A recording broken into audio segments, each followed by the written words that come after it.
Hello दोस्तों, welcome to EPR vlogs. आज मैं मेरे स्कूबा डाइविंग के एक्सपीरियंस के बारे में शेयर करूंगी। मैंने सारे गियर्स पहन लिए हैं। उसके बाद मैं समुंदर में उतर गई और जैसे ही मैं पानी के अंदर गई तो एक बार मैं घबरा गई थी और मुझे लगा था कि अब मैं डूब जाऊंगी।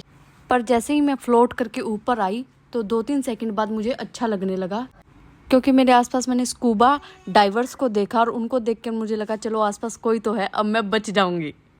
उसके बाद हम समंदर के अंदर चले गए और आप देख सकते हैं क्या नज़ारा है समंदर के अंदर।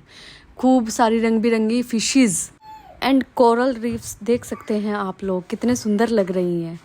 ये कोरल रीफ्स तो ऐसा लग रहा था जैसे डांस कर रहे हैं।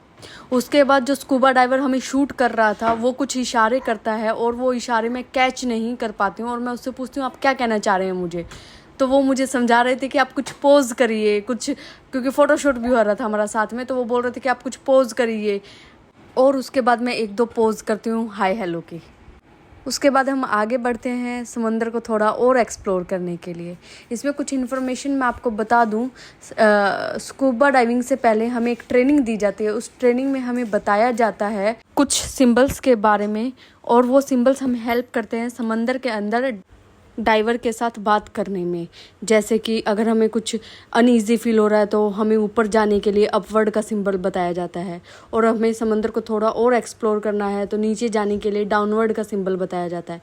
अगर हमें सांस लेने में तकलीफ हो रही है तो उसके लिए अलग से एक सिंबल बताया जाता है। अगर हमारे प्रेशर के कारण अगर हमारे ईयर्स में पेन हो रहा है तो उसके लिए सिंबल्स बताए जाते हैं। अब बात करते हैं स्कूबा डाइविंग के चार्जेस के बारे में।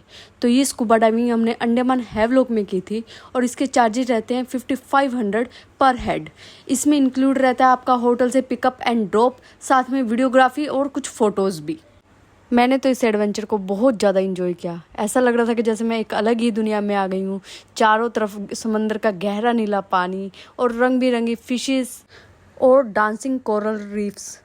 दिल चाह रहा था कि इन फिशेस को मैं छूऊं, इन कोरल रीफ्स को मैं छूऊं, बट हमें इंस्ट्रक्शंस रहते हैं कि आप कोरल रीफ्स को छू नहीं सकते हैं क्योंकि ये पॉइजनस रहते हैं और हमारी स्किन्स के लिए काफ़ी डेंजरस रहते हैं। तो ये ट्रेनिंग के टाइम पे ही समझा दिया जाता है कि आप कोरल रीफ्स को नहीं छुएंगे। आज के लिए बस इतना ही। Thank you very much.